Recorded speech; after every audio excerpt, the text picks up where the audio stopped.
Avant tout départ, c'est vous qui avez, en tant que conducteur, la responsabilité de constituer votre pochette. Vous devez penser à prendre les documents vous concernant,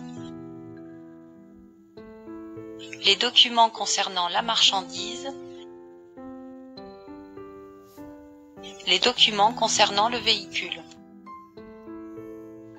Parmi les documents relatifs au conducteur, on doit trouver dans la pochette, selon le véhicule utilisé, la carte de conducteur, des tickets si nécessaire, ou le livret individuel de contrôle. Si vous avez été absent, une attestation de non-conduite. On doit également y trouver vos papiers d'identité et votre permis de conduire. Tous ces documents doivent être en cours de validité.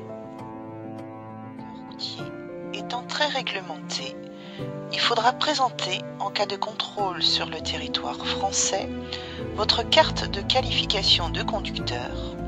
Celle-ci prouve que vous êtes titulaire de la FIMO ou de la FCO. Vous devez aussi être en mesure de présenter, si nécessaire, l'attestation de formation de transport spécifique.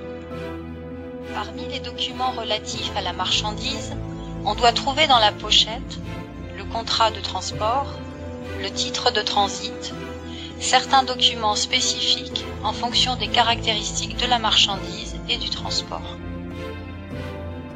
Parmi les documents relatifs au véhicule, en fonction du tonnage et du trajet emprunté, on devra trouver à bord du véhicule une copie certifiée conforme de la licence communautaire, une autorisation FIT CEMT et ou une autorisation bilatérale, le certificat d'immatriculation du ou des véhicules, la ou les attestations d'assurance et l'attestation de taxe à l'essieu.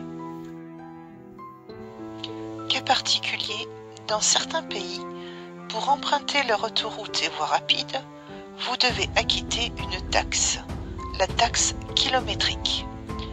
Elle dépendra, pour chaque pays traversé, du kilométrage parcouru, du PTSC, de la norme Euro et du nombre d'essieux du véhicule.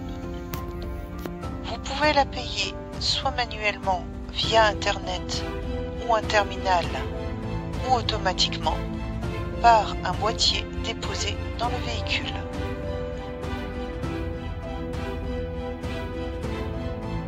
Cas particulier, l'Eurovignette. Pour circuler sur le réseau routier de l'un des pays suivants, le Luxembourg, les Pays-Bas, le Danemark ou la Suède, tout véhicule de transport à partir de 12 tonnes doit s'acquitter d'une redevance, c'est l'Eurovignette. Pour l'utilisation des infrastructures routières, c'est une taxe équivalente à nos péages français. Caractéristique de l'Eurovignette, elle est en vente en ligne, dans les stations-service et les péages autoroutiers. Étant mémorisée électroniquement, elle n'est plus nécessaire de prouver son achat. Elle est reconnue par les 4 pays et une seule est nécessaire pour les traverser.